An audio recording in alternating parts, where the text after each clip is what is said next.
Hey guys, this is going to be how to solo Scholomance as a mage on Anniversary Classic. First thing you're going to want to do is check this mob to make sure it's not a disease ghoul. If it is a disease ghoul, you will have to reset the instance. We're using an invisibility pot, so the AoE will break us. As soon as you confirm that, just kill the first risen guard over on the right hand side. Nothing really special, just typical mage, single target, frost nova, yada yada yada. What we're going to end up doing here is go to the very edge of the ledge as soon as it transitions here, and we will blink, cast Invis Pot, and immediately run face first into the door and then log out. We want to make sure that we have both Mana Shield and our Ice Barrier, as there's going to be about 3 seconds of the invisibility pot before we finish the logout process. It's kind of scary, but not really once you figure out how to do it. The biggest thing for the blink is to be as far close to the ledge as possible, and then just as soon as you hit blink, hit Invis Pot and then log out.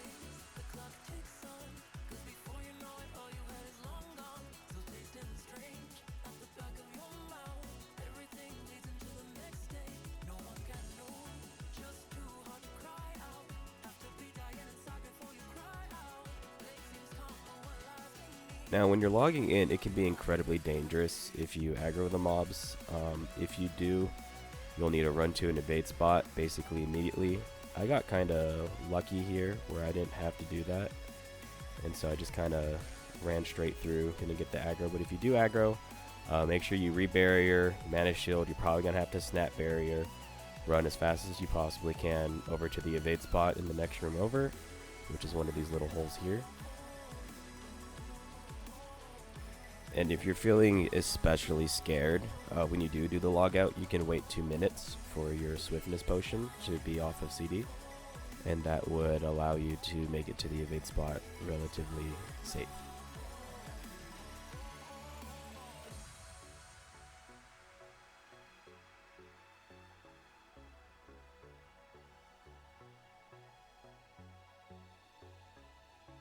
Now the next room is really simple.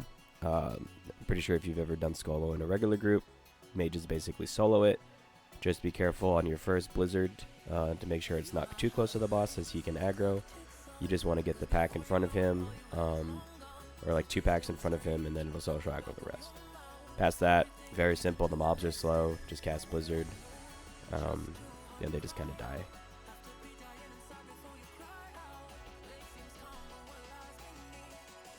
Now the main strat that we're going to do when we're killing all the bosses in here is run them all the way to the student room, and we're going to do this little bounce spot that I stole from Zeroji. Shoutouts to him for his Hunter solo Scolo in Original Classic. But yeah, you're just going to bounce most of the bosses here. It gets a little crazy later on, but it's basically just like Frostbolt. You can use Arcane Missiles to kill the bosses, just because there's a lot of line of sight issues depending on which boss that you're fighting. But it's relatively simple once you figure it out. So the next room are these ghouls. They are a little bit faster than the zombies, so we're going to kite them also to the student room. We're going to do a blizzard on the ledge when we're up top, and then when we go down, we're going to blizzard the lamppost. Because of line of sight issues, it'll still hit the ghouls, and you basically just bounce them here as best as you can, and just do ledge shenanigans.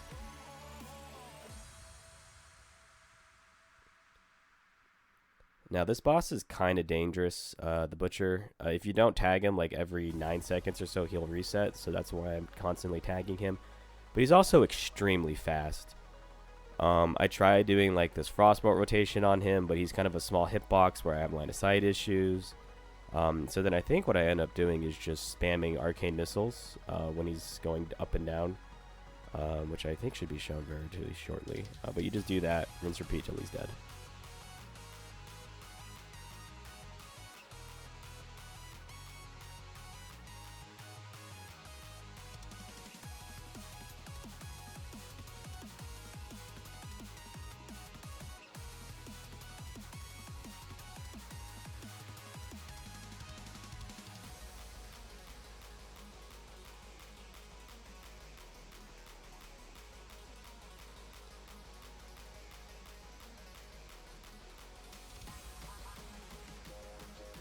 Okay, the next room are these crazy skeletons.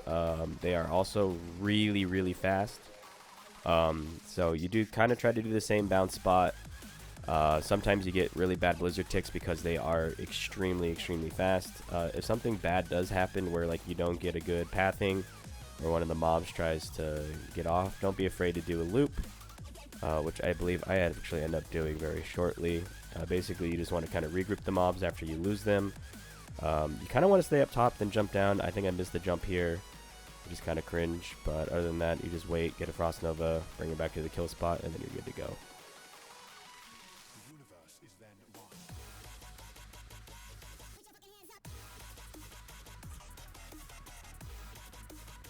Next boss, same exact thing. He's not very fast, so just bring him to the student room and kill him. This trash is really easy. I kind of mess up here, but they all kind of self-stun for 20 seconds as long as you're not in range of them.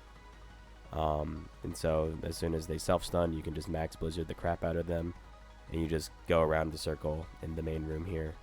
Nothing special.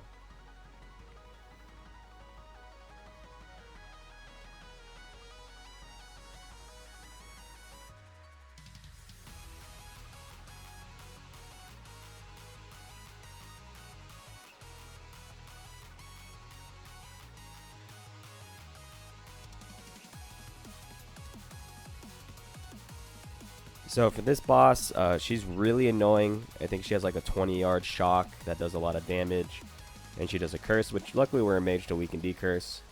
So I think I end up doing the age-old arcane missile strat here,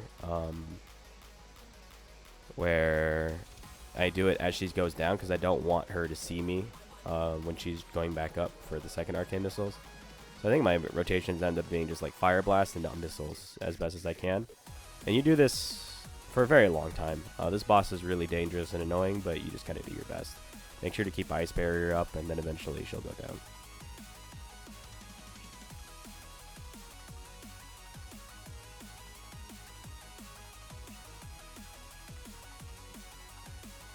This trash is a piece of crap. I don't know what I was doing for the first pack. You should probably just sheep the Adept, and then you can cone kite the Occultists. I thought, hey, I'm going to try killing them all together, and I was going to max rank Blizzard Kite them. They counterspell. Which I knew they did, but I thought there was a range on it. So then I started cooking here, where I was doing like Flame Strike bounces in the student room, which was kind of working, kind of not. The Adept was really pissing me off here, just casting Frost Bolts. Luckily, we have Frost Ward, and we're a mage. I'm trying to keep them grouped, doing my best. And I think I end up just running and kiting around in a big circle. I think I sheeped the Adept because it was actually just annoying the crap out of me. Once you get the Occultist to like 35-ish%, 40, 35, they go into the other mobs, which no longer counterspell. And then I think I just killed them very easily once they were in the other mode. But this is me kind of coping, trying to keep them all together and trying to kill them together, but it just doesn't happen. So sheep the Adept, and then focus down the Occultists with like cone kiting because they only counterspell. They're still melee mobs. And then once they become the Occultists, max range Blizzard Kite is probably your best bet.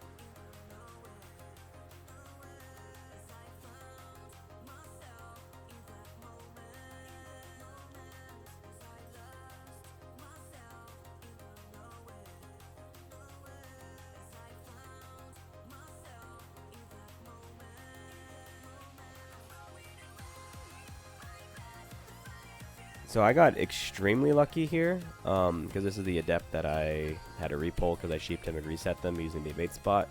He ends up fleeing into the next pack, but only pulling one mob, which I thought was kind of cool.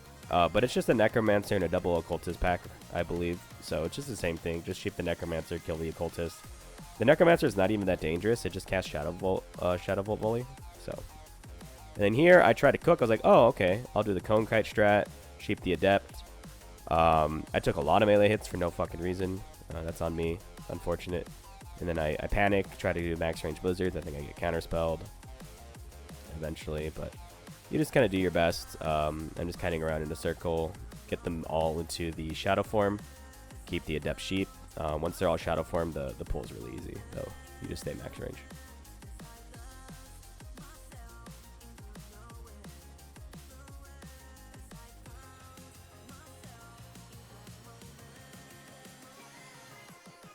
So this boss is probably the most annoying boss, just because of the sheer amount of time it takes to kill her.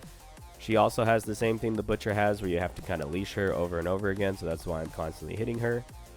And she casts heals, and you don't kill her till she ooms. And right around like 40%, she starts casting Renew instead of Flash Heal, and you have to kick the Renews. The Renews heal her way more than a Flash Heal ever will, so you have to always kick the Renews and kind of edge her close to you so she casts more spells, like casts slow more often, and you want to keep her and then she'll just go down eventually. These mobs are kind of annoying that you have to, they have so much HP, but you just Blizzard Kite them. I think I bring them over to Vectus's room and just do the standard Blizzard strat against them, just because they take forever. Now I wanted to try to split pull Barov, but the Risen Guards actually snap you, so I panic here. I end up using a Swiftness Potion, and here I'm just kind of winging it. Nah, I was scared, but I kind of used the Spirit or Student Room, kind of bounce them, get some nice Flame Strike bounces here. I was like, oh hey, this actually works. I fuck up Barov if I has bad pathing, so then if you have bad pathing, just do a loop. Just take your time, stay alive, do loops if you need to, and eventually you'll get through it. Just try to keep them together, and Flame Strike bounce is the best way to kill the guards. And then once the guards are dead, he's super easy for a mage. Make sure to keep Dampen Magic up though. It reduces the damage of his aura by half, and your barrier can keep you up the entire time. And each tick has a chance to resist, and if you resist a tick, you get mana back.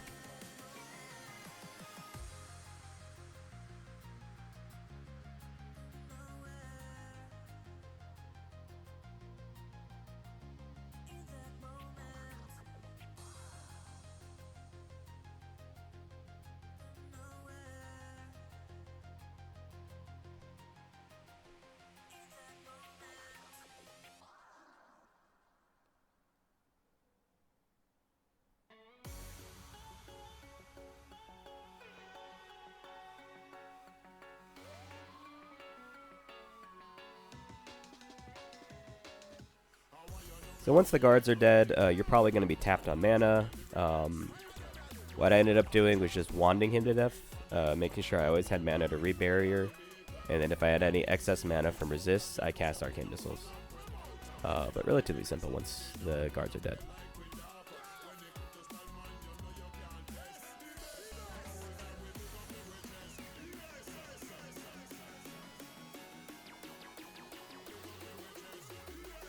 Alright, so finally, the final boss. This guy is a pain, and you should be fire spec.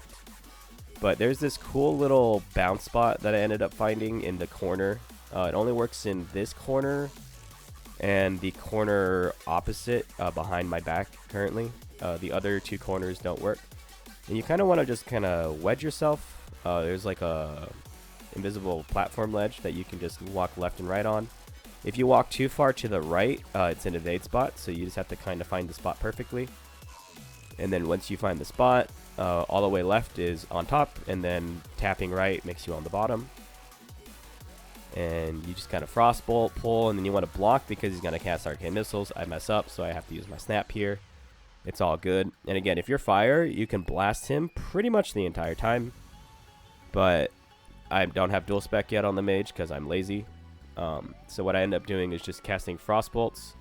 When he gets to the very bottom of the stairs, I tap left and then cast the Frostbolt, which will just barely let the Frostbolt go through. Again, if you're fire, I'm pretty sure you just blast it the entire time. But other than that, you do this for quite a long time. Very long time. Unfortunately long time because I'm frost. Other than that though, bounce spot's insane. Super glad I found it. Again, I'm doing this on my character, which is a troll. If another race doesn't work, don't blame me. I don't know if there's any other spots that you could do this on, to be perfectly honest with you. This is a very niche spot. I'm surprised I even found it, but woohoo. And you do this forever.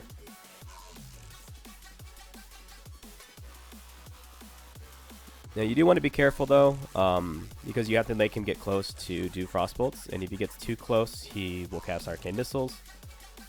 You can tank it with a barrier plus a barrier, but if you don't have a barrier already set, it's probably best just to block it like I do here. And then just be careful. And evocate early. You're going to probably do 2 evocates on this fight just because of how much HP he has.